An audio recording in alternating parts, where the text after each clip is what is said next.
Point तबाह, सयाहों के लिए गैर महफूज हुआ सेल्फी पॉइंट, इंतजामिया से जल्द मुरम्मत की मांग।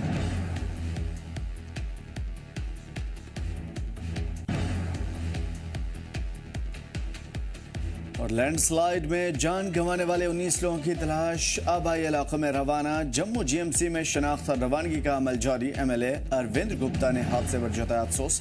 हादसे में दी गई थी 34 लोगों की जान। तवीन देवर पुल सेना के हवाले। जंगी सतह पर तामीराती काम जारी। इंजीनियरिंग विंग दिन रात कर रही है मेहनत। आम लोगों के लिए जल्द बहाल होगा रास्ता।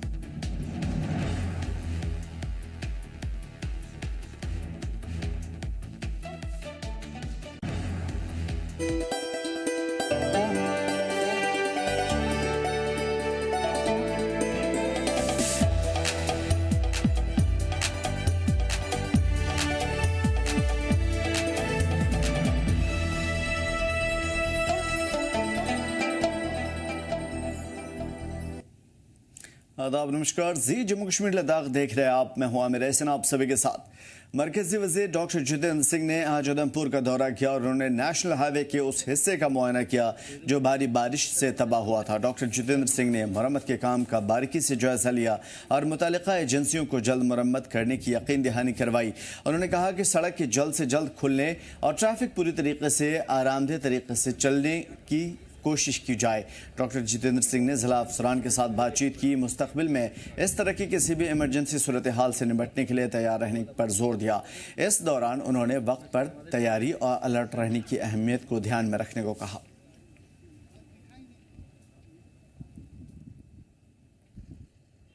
वे बंद रहा है परसों से और इत्तेफाक से रेल रूट भी बंद है, नेशनल हाईवे भी बंद है, तो जो एसेंशियल सप्लाईज हैं उनके लिए भी रूट बहाल करना अनिवार्य है। लेकिन हमें उम्मीद है कि शाम तक हमें कम से कम जो एसेंशियल गाड़ियां हैं उनको निकालने की व्यवस्था हो जाएगी। उसको किस तरह से करना, हमारे NHAI के भी अधिकारी हैं, DC साहब भी बधाई की पात्र है। इन्होंने रेड अलर्ट के दिन सुबह से ही ट्रैफिक रोक दी थी, नहीं तो शायद और ज़्यादा क्षति पहुंचती। और वहाँ पर भी दिन रात काम चल रहा है, जखानी के आगे भी, तो उसको जिगजैग करके ऐसे हमवार कर देंगे और यहाँ से भी ऊपर की साइड से, ताकि यहाँ थोड़ा वल्नरेबल ज़्यादा है, इसको सपोर्ट है। और लॉन्ग रन में यहाँ पर एक ब्रिज की तामीर की जाएगी ताकि इस जगह को हम छोड़ दें। जो अभी तो बहुत हैवी रेनफॉल हुआ था, जो कि कहा जाता है कि 99 साल में पहली बार इतना बड़ा, लेकिन ना भी हो तब भी ये वल्नरेबल स्पॉट है, तो इस स्पॉट को हम एक ऑल्टरनेट रूट दे देंगे। तो उधमपुर का दौरा किया था और नेशनल हाईवे पर जो नुकसानात हुए हैं उसका जायजा लिया था डॉक्टर जितेंद्र सिंह ने। सबसे बड़ी बात यह है कि उधमपुर का ये रास्ता काफ़ी महफूज माना जाता है, लेकिन पहाड़ों से गिरा हुआ मलबा पूरी सड़क को अपने अंदर समाता हुआ नजर आया। कई जगह सड़कें धंसी हुई नजर आई। हाईवे की जो प्रोजेक्ट से उससे बड़े पैमाने पर नुकसान पहुंचा। हालांकि डॉक्टर जितेंद्र सिंह इस पूरे इलाके में उन इलाकों का भी दौरा करते नजर आए जहां पे बड़े पैमाने पर नुकसान हुआ है। नेशनल हाईवे पर इन तमाम तर चीज़ों को देखा गया। इमरजेंसी की सूरत में तैयार रहने को कहा गया और भारी बारिश की सूरत में आने वाले दिनों में अगर इस तरह की सूरत हाल बनती है तो फौरी तौर पे किस तरीके से मरम्मत का काम किया जाए, कैसे तैयारी की जाए, किस तरीके से उन नुकसानात की भरपाई हो और तमाम तर प्रॉब्लम को फौरी तौर पे किस तरीके से पॉइंट आउट किया जाए, एक टीम कैसे गठित की जाए ताकि आने वाले किसी भी तरह की मुसीबतों को फौरी तौर पे दुरुस्त किया जा सके। डॉक्टर जितेंद्र सिंह ने यहाँ के इंजीनियरिंग विंग से बातचीत की और नेशनल हाईवे उधमपुर के अंदर जो रास्ते जहाँ जहाँ धंसे हैं या टूटे हैं उसके बारे में, उसकी तमाम तर जानकारी के बारे में तफसीली बातचीत हुई। उधमपुर का रुख करेंगे, विक्रम हमारे साथ जुड़े हुए हैं। उधमपुर में जिस तरह की सिचुएशन हम देख पा रहे हैं विक्रम, या फिर जिस तरह का अभी हम डॉक्टर जितेंद्र सिंह का दौरा देख पा रहे हैं, उससे साफ तौर पे जाहिर है कि इंतजामिया सरकार अलर्ट तो है, लेकिन नुकसान कितना हुआ है ग्राउंड लेवल पर, इसे जानना भी बहुत ज़्यादा ज़रूरी है। अपडेट सबसे पहले जानेंगे और ख़ास तौर पर डॉक्टर जितेंद्र सिंह का दौरा। जी आमिर, बिल्कुल जिस तरह से लगातार पिछले जो बारिशें रही हैं उन बारिशों की वजह से फ्लड लाइक सिचुएशन जो है वो बनी थी और इससे अछूता कहीं ना कहीं अगर बात की जाए तो उधमपुर भी नहीं रहा। उधमपुर में जहां कई इलाके जो अभी भी रिस्टोरेशन के लिए जो है वो रोड्स जो है उनको रिस्टोर किया जा रहा है, जैसे रामनगर, तिलैनी, बसंतगढ़, पंचैरी की बात की जाए तो इन सब अभी भी कहीं ना कहीं कुछ रोड जो है वो रिस्टोर किया जा रहा है। रिस्टोरेशन का काम जो है वो पूरी तरह से हो नहीं पाया, हो रहा है। बिजली सप्लाई जो थी वो पिछले काफी समय से जो है बंद पड़ी थी, जिसको धीरे धीरे करके रिस्टोर जो है किया जा रहा है। मोबाइल नेटवर्क की बात की जाए तो वो रिस्टोर किए जा रहे हैं। नेटवर्क प्रॉपर अभी भी नहीं है, लेकिन कहीं ना कहीं कनेक्टिविटी जो है वो जरूर दे दी गई है। इसी सब के बीच अगर नेशनल हाईवे की बात की जाए तो नेशनल हाईवे भी इस पूरी त्रासदी में जो है वो अछूता नहीं रहा। चनैनी और उधमपुर के बीच में लगभग 4 से 5 पॉइंट ऐसे हैं जहां पर या तो बड़े बड़े पहाड़ जो है वो पूरे नेशनल हाईवे के ऊपर गिर चुके हैं, या फिर पूरी की पूरी दोनों ट्यूब जो है, दोनों लाइन जो है नेशनल हाईवे की वो पूरी तरह से तवी नदी में बह चुकी हैं। तो इस सब को लेकर इस समय संपर्क जो है वो पूरी तरह से कटा हुआ है और जम्मू कश्मीर राष्ट्रीय राजमार्ग जो है वो पूरी तरह से बंद है। रिस्टोरेशन का काम जो है वो चल रहा है। जैसे ही मौसम साफ हुआ था वैसे ही नेशनल हाईवे अथॉरिटी के लोग जो है वो इस काम के लिए मुस्तैदी से जो लग गए थे, युद्ध स्तर पर काम जो है वो शुरू कर दिया गया था। लगातार आला अधिकारी जो है नेशनल हाईवे का दौरा कर रहे हैं। वहीं अगर बात की जाए तो आज पीएमओ मंत्री डॉक्टर जितेंद्र सिंह जो है वो भी सीधा बली नाला इलाका जो है जहां से पूरा का पूरा हाईवे जो है वो तवी नदी में बह गया, वहां पहुंचे और स्थिति का जायजा लिया। और ये वहां आला अधिकारियों से और नेशनल हाईवे अथॉरिटी के जितने लोग थे उन सबसे बातचीत करके ये उन्होंने आश्वस्त किया कि उन्होंने कहा कि अगर मौसम इतना साफ रहता है तो शाम तक असेंशियल सर्विसेज के लिए जम्मू कश्मीर राष्ट्रीय राजमार्ग को एक बार रिस्टोर जो है वो जरूर कर दिया जाएगा।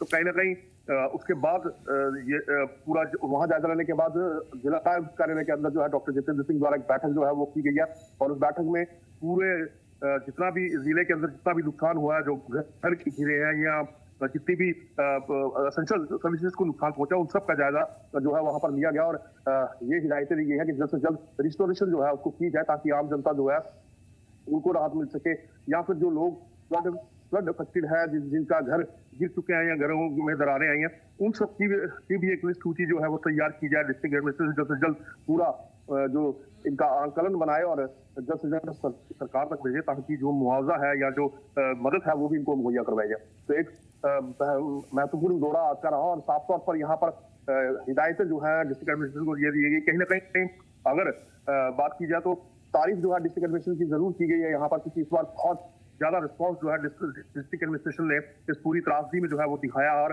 कहीं ना कहीं जो जिस तरह से बचाव कार्य किए गए हैं या फिर रिस्टोरेशन का काम किया गया है, तो इसके लिए जहां कहीं डिस्ट्रिक्ट एडमिनिस्ट्रेशन की सराहना की गई, वहीं साफ तौर पर उन्होंने ये भी कहा गया कि आगे से भी दोबारा कभी इस तरह की सिचुएशन बनती है तो इसी तरह से या इससे ज्यादा जो है वो विजिलेंट रहे, यानी इससे ज्यादा तैयारियों में रहे ताकि स्थितियों से साफ तौर पर निपटा जाए और आम जनता को जो है वो परेशानी ना हो। जी आमिर। विक्रम, जो नेशनल हाईवे के आसपास के जो इलाके हैं, क्या डॉक्टर जितेंद्र सिंह का दौरा वहां भी हुआ था और वहां क्या नुकसान हुआ है, क्या कुछ उसके ऊपर रोशनी डाली जा सकती है? देखिए आमिर, मैं आपको बता दूं कि अगर बली नाला की ही बात की जाए या चनैनी से उधमपुर चनैनी तक जितने स्ट्रेच हैं, हालांकि जितने स्ट्रेच हैं जहां जहां से ज्यादा नुकसान जो है वो हुआ है, जहां पर बली नाला में पूरी तरह से वॉश हो चुका है ये नेशनल हाईवे, वहां पर तो साफ तौर पर कह दिया डॉक्टर जितेंद्र सिंह की पहले अभी फिलहाल इसको रिस्टोर किया जाएगा और उसके बाद यहाँ पर एक बड़ा ब्रिज जो है वो बनाया जाए ताकि दोबारा कभी अगर इस तरह की सिचुएशन बनती है तो दोबारा नेशनल हाईवे को नुकसान ना पहुंचे और नेशनल हाईवे जो है वो थ्रू रह सके, क्योंकि यहाँ पर पूरा तवी नदी और इस बार जो है तवी नदी पूरे उफान पर थी। कई ब्रिजेस कल भी एक ऐसी ही खबर जो है वो हमने बताई कि बली नाला से आगे एक बांध इलाका पड़ता है जो लगभग 20 पंचायतों को जोड़ता है, वहां पर भी एक पुल जो काफी समय के बाद, काफी डिमांड के बाद लोगों के बना था, वो पुल महज 5-6 साल के बाद ही तवी नदी के उफान की वजह से पूरी तरह से बह चुका और संपर्क अब 30 से 20 पंचायतें जो है उनका पूरी तरह से कट चुका है। तो ये सब चीजें जो है, इन सब का जायजा जो है वो लिया गया है। जितने स्पॉट वहां पर है, वहां नेशनल हाईवे पर जितनी दुकानें या जो कमर्शियल जितने भी वहां एस्टेब्लिशमेंट्स थी उनको जो नुकसान पहुंचा वो भी देखे गए हैं। कुछ घर जो है बली नाला के अपर इलाके में जो है वो घर जो है, क्योंकि पूरी पहाड़ी जो है वो नीचे आ गई, हालांकि लोगों को पहले ही वहां से रेस्क्यू कर दिया गया था, लेकिन उन घरों का जायजा भी लिया गया है और ये प्रशासन को साफ तौर पर कह दिया कि इनका लेखा जोखा तैयार किया जाए, एस्टिमेट जो है वो तैयार किया जाए कि कितना नुकसान है, कितने परिवार हैं और किस किस तरह का नुकसान है। और ये भी कहा गया कि कुछ इलाके जो जैसे बली नाले के अपर इलाके हैं जहां पर काफी दूर ऊंचाई पे जो लोग रहते थे, तो जिला प्रशासन को ये भी कहा गया कि वहां पर टीम्स भेजी जाए, एक्सपर्ट टीम्स भेजी जाए ताकि वो ये जांच कर सके कि वहां पर इनको जो है रुकने के लिए रहने जो लोग हैं वहां दोबारा उनको वहां बसाया जा सकता है या नहीं, क्या वो जगह है बसाने के लिए या नहीं। तो इन सबको लेकर जो है वो साफ तौर पर कहा गया है। सबसे ज्यादा 40 साल का रिकॉर्ड टूटा है यहाँ पे बारिश का। विक्रम, जाहिर है कि ये एक बहुत बड़ी बात होती है। क्या महकमे मौसमियात ने, मेट्रोलॉजिकल डिपार्टमेंट ने आने वाले दिनों के लिए किसी भी तरह की संभावित खतरा या कुछ भी ऐसा जो उन्होंने प्रेडिक्ट किया हो? देखिए आमरे, मैं आपको बता दूं कि जिस तरह से लगातार ये बारिश हुई और इस बारिश की वजह से कहीं ना कहीं जो है पूरा जम्मू कश्मीर प्रभावित हुआ है। हालांकि जम्मू प्रांत की बात की जाए तो सबसे ज्यादा प्रभावित जो है वो जम्मू प्रांत हुआ है, जिसमें जम्मू की बात की जाए, उधमपुर की बात की जाए, डोडा किश्तवाड़ की बात की जाए, राजौरी पुंछ की बात की जाए, तो ये मौसम विभाग की तरफ से पहले ही चेतावनियां थी और लगातार ये चेतावनियां दी जाती रेड जोन में पूरे इलाकों को रखा गया था कि यहाँ पर फ्लड लाइक सिचुएशन आ सकती है, यहाँ बादल जो है वो पड़ सकते हैं। उसके बाद भी अभी भी जिस तरह से मौसम साफ हुआ उसके बाद फिर से विभाग द्वारा ये चेतावनी जरूर जारी किया कि इन इलाकों में अभी भी हल्का हल्की बूंदाबांदी जो है वो हो सकती है, लेकिन जिस तरह से मौसम साफ होता जाएगा, ड्राई स्पेल जितना रहता जाएगा उतनी ही संभावना लैंडस्लाइड की और ज्यादा बनेगी।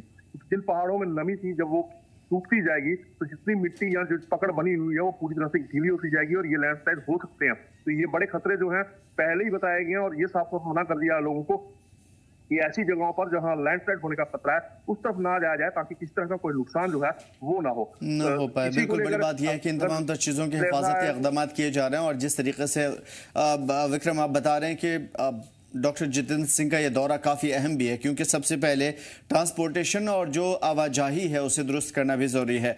तो उसके बाद ही शायद एक बेहतर तरीके से अंदाज़ा लगाया जा सकेगा कि क्या कुछ नुकसान हुआ है अर्बन और रूरल इलाके को ख़ास तौर पर मिला करके, और आने वाले दिनों की जो संभावित सिचुएशन होगी उसे आपके ज़रिए हम लोगों तक पहुँचाते रहेंगे। बहुत शुक्रिया तमाम तर बेहतरीन मालूमात के लिए। उधर कठुआ जिले में हालिया भारी बारिश के बाद बाढ़ ने भारी तबाही मचाई है। नेशनल हाईवे पर बने हुए पुल पूरी तरीके से तबाह हुए, दोनों तबाह हुए, कई इमारतें बर्बाद हुई, मुकामी लोग परेशान। डिप्टी सीएम सुरेंद्र चौधरी ने हालात का जायजा लेने के लिए कठुआ का दौरा किया था। डिप्टी सीएम ने मीडिया से बातचीत में मरकजी सरकार पर सवाल उठाए और जम्मू के लिए बड़े राहत पैकेज की मांग भी की। उन्होंने कहा कि 2014-15 के पैकेज में दोगुना पैकेज इस मरतबा चाहिए क्योंकि नुकसान दोगुना हुआ है। उन्होंने नेशनल हाईवे अथॉरिटी के कामकाज पर भी नाराजगी जताई। कहा कि पुल बार बार टूटने से क्वालिटी पर समझौता नहीं किया जा सकता और साफ तौर पे अगर क्वालिटी पर समझौता नहीं हुआ होता तो पुल नहीं टूटते। सुरेंद्र चौधरी ने दोहरी सत्ता पर भी तीखा हमला किया। एलजी की जम्मू कश्मीर में गैर मौजूदगी पर सवाल खड़े किए। उन्होंने मरकज से मुदाखलत और इस कुदरती आफत को नेशनल डिजास्टर करार देने की मांग की। हिंदुस्तान के होम मिनिस्टर साहब से और हिंदुस्तान के प्राइम मिनिस्टर साहब से ये रिक्वेस्ट करूंगा कि 2014 में कश्मीर में जब फ्लड आया था उस समय भी हिंदुस्तान के अंदर मोदी सरकार थी और जम्मू कश्मीर के अंदर पीडीपी और बीजेपी की सरकार थी। उस समय दिल्ली की सरकार ने 80,000 करोड़ रुपए का पैकेज पीडीपी और बीजेपी के लोगों को दिया था, सरकार को दिया था। वो जो कश्मीर में उसमें तूफान आया था, जो सैलाब आया था, यहाँ से मुआवजे बने और सीधा उनके खाते में आए ताकि उसमें कोई चोरी बजारी ना हो सके। और इसलिए आज मैं प्राइम मिनिस्टर साहब से, आप लोगों के चैनल के माध्यम से अपील करता हूं कि क्योंकि जम्मू कश्मीर को हमेशा आज़ादी के बाद आज तक दिल्ली की सरकारों ने ही मदद की है, पैसा दिया है, फंडिंग किया है, तब जाके जम्मू कश्मीर इतना यहाँ के खड़ा हुआ था। तो इसलिए उम्मीद करेंगे कि जो पैसा 2014 में 15 में मोदी सरकार ने कश्मीर के लिए दिया था उससे दुगना पैसा जो है मुआवजे के रूप में जम्मू के सूबे के लोगों को देंगे। और कुलगाम में ब्रजलो ब्रिज पर गाड़ियों की आवाजाही रोक दी गई है। यह फैसला मौसम की बिगड़ती सूरत हाल को देखते हुए लिया गया। मोटर व्हीकल्स डिपार्टमेंट ने सभी तरह की गाड़ियों के लिए ये एडवाइजरी जारी की है। Assistant regional transport officer doctor Shaukat Ahmad Bhat ने कहा यह फैसला आवाम की हिफाजत को देखते हुए लिया गया। अफसरान ने लोगों से अपील की है कि ब्रिज का इस्तेमाल न करें, जारी एडवाइजरी पर सख्ती से अमल करें।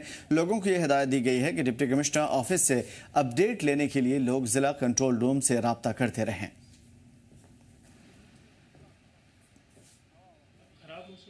नज़र एहतियाती तदाबीर के तौर पर हमने एक एडवाइजरी इशू की है जिसमें हर एक किस्म की गाड़ी का जो आमद रफ्त रहता है ब्राज़ो पुल के ऊपर, उस पर हमने पाबंदी आयद की है।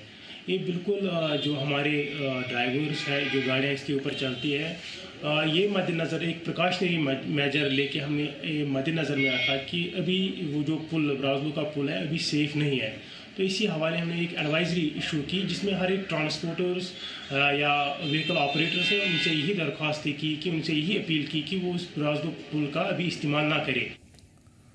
उधर गुज़िश्ता दिनों जम्मू कश्मीर में मूसलाधार बारिश और बादल फटने, लैंडस्लाइड, मडस्लाइड से भारी तबाही हुई है। कुछ जगह पर बाढ़ जैसी सूरत हाल है। अनंतनाग जिला कोर्ट भी इस बाढ़ की चपेट में आया। कोर्ट रूम, ऑफिस और रिकॉर्ड रूम में पानी भरा। सोशल मीडिया पर वायरल एक वीडियो में जज ताहिर खुर्शीद एक रेस्क्यू बोट में बैठकर कोर्ट पहुंचते नजर आए। जरूरी सामान निकाला और इस तस्वीर की सोशल मीडिया पर तेजी से चर्चा भी हो रही है। लोग उनके जज्बे की तारीफ कर रहे हैं। वहीं अभी भी खतरा पूरी तरीके से टला नहीं है। महकमे मौसमियात को अगले 5 दिनों के लिए ऑरेंज अलर्ट जारी कर बारिश के इम्कान जाहिर किए हैं और लोगों को सावधानी बरतने को कहा है।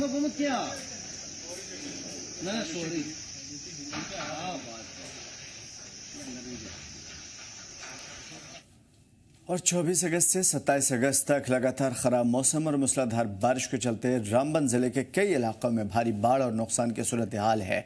हालात का जायजा लेने के लिए डिप्टी इंस्पेक्टर जनरल ने मुतासरा इलाकों में दौरा किया था और दौरे की शुरुआत चंद्रकोट से हुई थी। डीआईजी के साथ SSP Arun Gupta, DC Mohammad Ilyas Khan, ADC CRPF के सीनियर अफसरान भी मौजूद रहे। अफसरान ने 84वीं बटालियन हेडक्वार्टर का मुआयना किया और वहां बाढ़ से हुए नुकसान का जायजा लिया। रामबन के मकामी लोगों ने जम्मू कश्मीर पुलिस की राहत कोशिशों की खुले दिल से तारीफ की।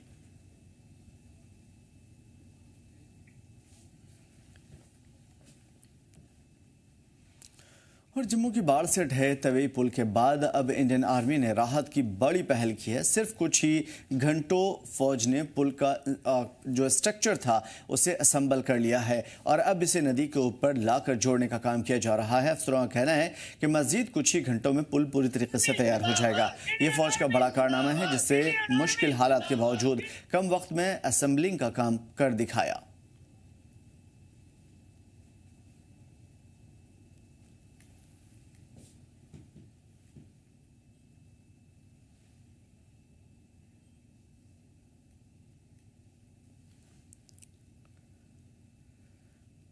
जम्मू कश्मीर में माहौलियाती तब्दीली ने मौसम को खतरनाक रुख दे दिया है और इस दौरान कई तरह के बड़े खतरे जम्मू कश्मीर पर मंडला रहे हैं। इसमें से एक यह है कि वादी के वाटर रिसोर्सेज तेजी से कम होते जा रहे हैं जिससे पानी के बहरान का खतरा मंडला रहा है।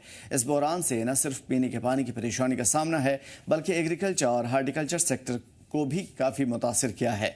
पानी की कमी से एग्रीकल्चर और हार्टिकल्चर सेक्टर से जुड़े हुए लोगों को सख्त परेशानी है और इससे बड़ी मिसाल यह है कि पुलवामा के मशहूर डोबी कॉल स्ट्रीम अब कूड़े के ढेर में तब्दील होता नजर आ रहा है। कभी मीठे पानी का ये सरचश्मा बिल्कुल अब कूड़े के ढेर में तब्दील हो चुका है और ये ज़िले में वाहिद पीने के पानी का एक चश्मा था, लेकिन अब ये धीरे धीरे ख़त्म हो रहा है और इससे नाराज़ लोगों ने इंतज़ामिया से अपील की है कि इस वाटर रिसोर्स पर फ़ौरन तवज्जो दी जाए और इसके साफ़ कराया जाए ताकि लोग इससे पहले की तरह जिस तरह पहले फ़ायदा उठाते थे अब उठाएं।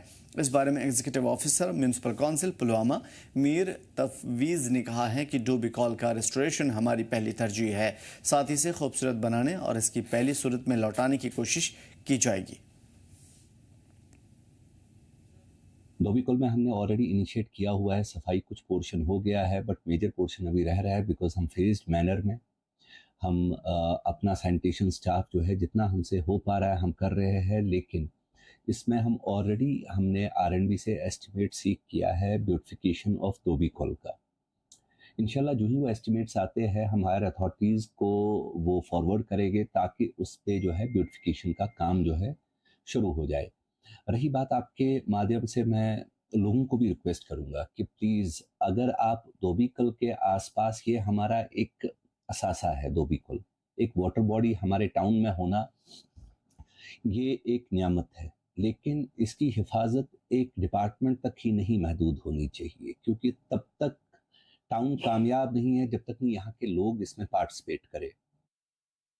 कि जो डोबी कॉल जो पूरे बाजार से होके जो है पिरछू तक और पिरछू के नीचे जो एंड हो जाते हैं, इसकी हालत जो है वो दिन ब दिन जो है ख़राब होती जा रही है। इस पे एनक्रोचमेंट हैं और इसमें गंदगी देखिए आप कहाँ से हैं। ये एक बड़ी नदी होती थी जिसमें हम नहाते थे, जिसमें हम कपड़े धोते थे, जिसमें हम मछली पकड़ते थे।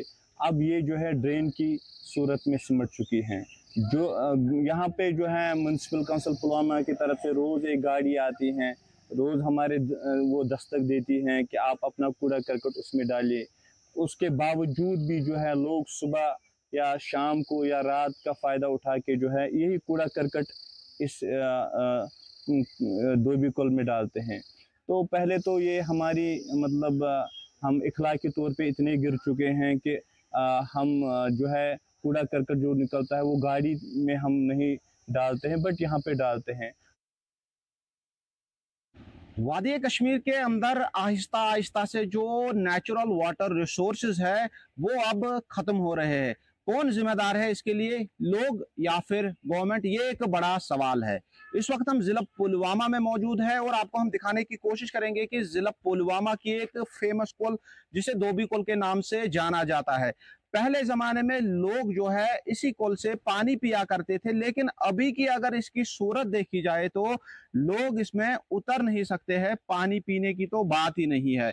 अगरचे जो यहाँ की एडमिनिस्ट्रेशन है उनकी जानिब से कोशिशें की गई कि जो ये धोबी कुल है इसको ब्यूटीफाई किया जाए और मेन मार्केट में इसको ब्यूटीफाई किया गया, लेकिन रेजिडेंशियल एरियाज की अगर हम बात करें तो रेजिडेंशियल एरियाज में इस कुल की जो हालत है वो खस्ता है। ये पूरी तरह से गंदगी के ढेर में तब्दील हो चुकी है और जगह जगह पर लोगों ने इसको एनक्रोच किया हुआ है। अब लोग जो है वो सरकार से ये मांग कर रहे हैं, वो जिला प्रशासन से ये मांग कर रहे हैं कि इस कुल की ओर तवज्जो दी जाए और इसे जो है फास्ट ट्रैक बेसिस पे इस पे सफाई की जाए, ताकि ये जो कुल है इसका नाम जो है वो अभी भी जिंदा रहे और लोग जो है फिर से एक बार इस कुल से पानी ले सके, इसमें नहा सके। अगर देखा जाए तो वादी कश्मीर के अंदर हमने देखा कि पिछले कई सालों से जो पानी की क्राइसिस बनी हुई है, इसी चीज से कि लोगों ने अब आहिस्ता आहिस्ता से जो वाटर रिसोर्सेज है उनको कूड़ेदान में तब्दील किया है। तो जिला पुलवामा के लोगों की हुकाम से यही गुजारिश है कि इस कुल की ओर तवज्जो दी जाए और जो लोग इसे आलूदा करते हैं उनके खिलाफ जो है सख्त से सख्त कार्रवाई की जाए, ताकि ऐसे जो लोग हैं वो आगे ऐसे काम अंजाम ना दे। अब देखने वाली बात ये रहेगी कि क्या सरकार और जिला प्रशासन लोगों की इस मांग पर जो है एक्शन लेगी, वो देखने वाली बात रहेगी। जी जम्मू कश्मीर लद्दाख के लिए पुलवामा से मैं मीर बुरहान। पश्चिम माता वैष्णो देवी श्राइन बोर्ड ने उन इल्जामात को पूरी तरीके से खारिज कर दिया है जिनमें कहा गया था कि महकमे मौसमियात की वार्निंग को अनदेखा करके अकीदतमंदों को हिफाजत को नज़रअंदाज करके उन्हें आगे भेजा गया। श्री माता वैष्णो देवी यात्रा के दौरान 26 अगस्त को बादल फटने और लैंडस्लाइड का हादसा पेश आया। यह हादसा इंद्रप्रस्थ भोजनालय के पास में पुराने ट्रैक पर हुआ था और श्राइन बोर्ड ने कहा कि मौसमी अपडेट के मुताबिक ही हर ज़रूरी एहतियात बरता गया था। नई ट्रैक को पहले से ही बंद कर दिया गया था। पुराने ट्रैक पर ज़्यादातर यात्री पूरी हिफाजत के साथ यात्रा कर रहे थे। सिर्फ कुछ यात्री शेल्टर पॉइंट पर रुके हुए थे। डिजास्टर मैनेजमेंट टीम, इंतजामिया की टीमें, पुलिस, सीआरपीएफ, सेना और समाजी कारकुनान ने फौरी तौर पर राहत और बचाव का काम शुरू किया। जख्मी जो 18 जख्मी थे उन्हें अस्पताल पहुंचाया। श्राइन बोर्ड ने कहा कि यह हादसा पूरी तरीके से अनप्रिडिक्टेड था और ये एक कुदरती आफत है।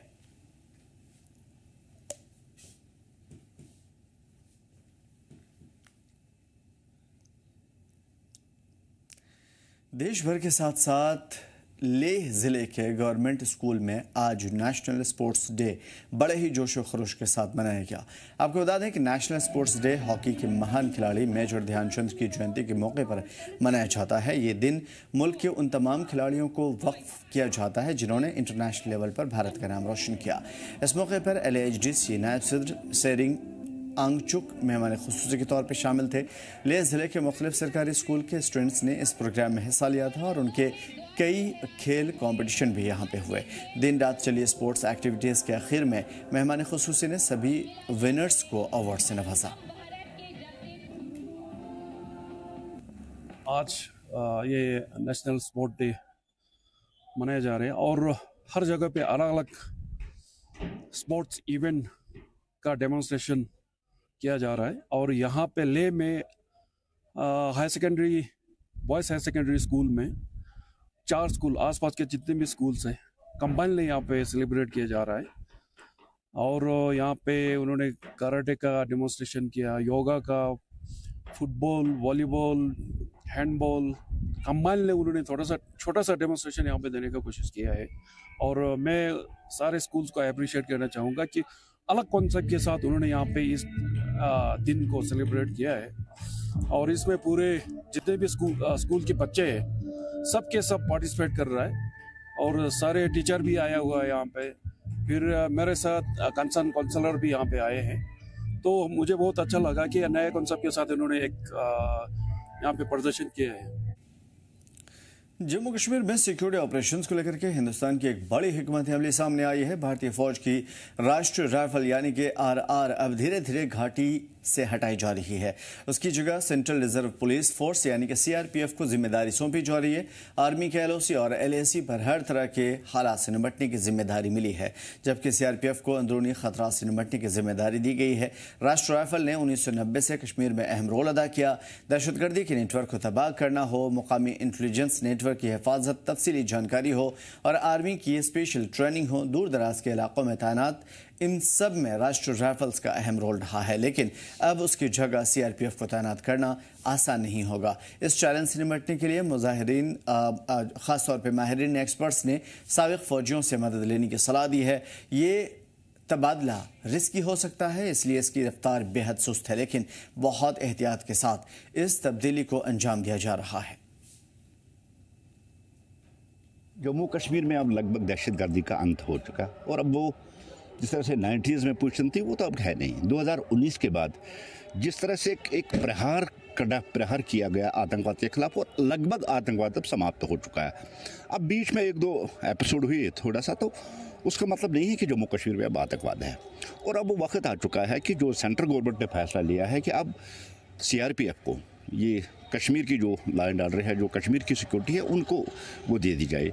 बहुत अच्छा स्टेप, क्योंकि हालात अब ठीक है और फौज बॉर्डरों पर भेजना इसका सीधा सा मतलब है कि अब जम्मू कश्मीर के हालात ठीक है, जम्मू कश्मीर में अब आतंकवाद नहीं रहा है। अब सफ़ा उठना चाहिए। उसके साथ ही जो इनके नाना ने, मुफ्ती साहब ने एज ए गृह मंत्री, होम मिनिस्टर यहाँ पे अब सफ़ा लगाया था, हम चाहते हैं कि अब वक्त आ गया है कि अब सफ़ा यहाँ से निकलना चाहिए। अगर हालात वाकई, हम वेलकम करते हैं, हालात इस कदर ठीक हुए कि अब सीआरपीएफ उसको हैंडल कर सकती है, तो उसका ये भी मतलब है कि जो यहाँ पे अब सफ़ा है वो उठना चाहिए था। अमन हर एक के लिए अच्छा है, कोई भी इंसान हो। हमारे रसूल सल्लल्लाहु अलैहि वसल्लम ने हर हमेशा अमन की दुआ की है। बैसित मुसलमान आज जुमा है, बैसित मुसलमान भी हम यही चाहते हैं कि अमन आश्ती रहे। ये खत्ते में बहुत खून खराबा हमने देखा, अब हम मज़ीद नहीं देखना चाहते। ये अमन बरकरार रहे, उसी में हमारी इज़्ज़त अफजाई है। जम्मू कश्मीर की सूरत हाल काफ़ी बेहतर बन चुकी है और आज इसका सबूत एक रिपोर्ट से जाहिर हुआ। लेटेस्ट रिपोर्ट के मुताबिक अब जम्मू कश्मीर को सीआरपीएफ के हवाले कर दिया जाएगा और रिपोर्ट्स में यह भी कहा गया है कि जो यहाँ पे राष्ट्रीय राइफल्स की डिप्लॉयमेंट्स हैं उनको अब बॉर्डर लाइन एरियाज पे रिलोकेट किया जाएगा। हालांकि कहा जा रहा है कि जब जम्मू कश्मीर की जो सूरत हाल है सिक्योरिटी के परस्पेक्टिव से जब देखते हैं तो काफ़ी बेहतर बन चुकी है।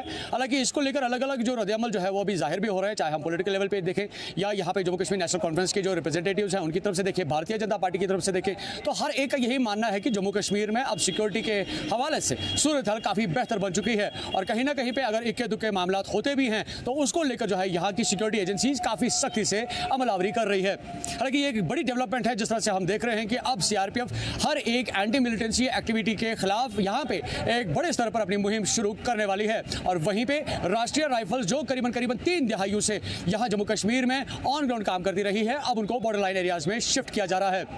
हालांकि यहाँ के आवाम का भी मानना है कि सीआरपीएफ का उनके साथ एक लंबे समय से क्लोज कोऑर्डिनेशन रहा है और जो एक वेलफेयर के तौर पर हमेशा जॉइंटली और कोऑर्डिनेटेड मैनर में काम किया गया है, उसका एक बड़ा रिजल्ट जो है वो हमें करंटली यहाँ पे देखने को मिल रहा है। जीजेकेएल के लिए मीर उमर, श्रीनगर।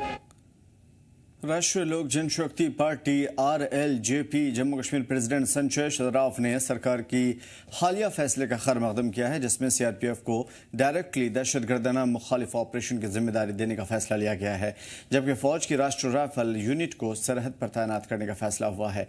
इन फैसले पर संजय शराफ ने कहा है कि जम्मू कश्मीर में क़याम अमन को लेकर के सरकार का फैसला काबिल तारीफ। राष्ट्रीय राइफल्स और आर्मी है, they are the pillars of border. वो बॉर्डर पर बहुत अच्छा काम करते हैं और करते आ रहे हैं। और हमारा जो बॉर्डर है हम सबको पता है नेबरिंग कंट्रीज़ का, तो उस सब को सेफ करने के लिए जो वहाँ से कभी कभार वहाँ से कुछ ना कुछ आता जाता रहता है, तो उसको रोक टोक के लिए आर्मी एंड राष्ट्रीय rifles they will do wonderful job at that place. और इंटरनल के लिए जो इन्होंने CRPF को रखा है, which is a very disciplined force, और उनको अगर खुदा न खास कोई भी इंसर्जेंसी हो जी, वैसे तो ऊपर वाले की रहमत से 370 और 35A के बाद सब कुछ कंट्रोल हो गया। स्टोन पेल्टिंग कहीं अब दिख नहीं रही है, क्या ना, हाँ, कहीं कैलेंडर्स तो बहुत पहले ही ख़त्म हो गया था। स्टोन पेल्टिंग कहीं दिख नहीं रही है, एजिटेशन कहीं दिख नहीं रही है। आज अगर लोग सड़क पर आते हैं तो देश का झंडा लेकर सड़क पर आते हैं।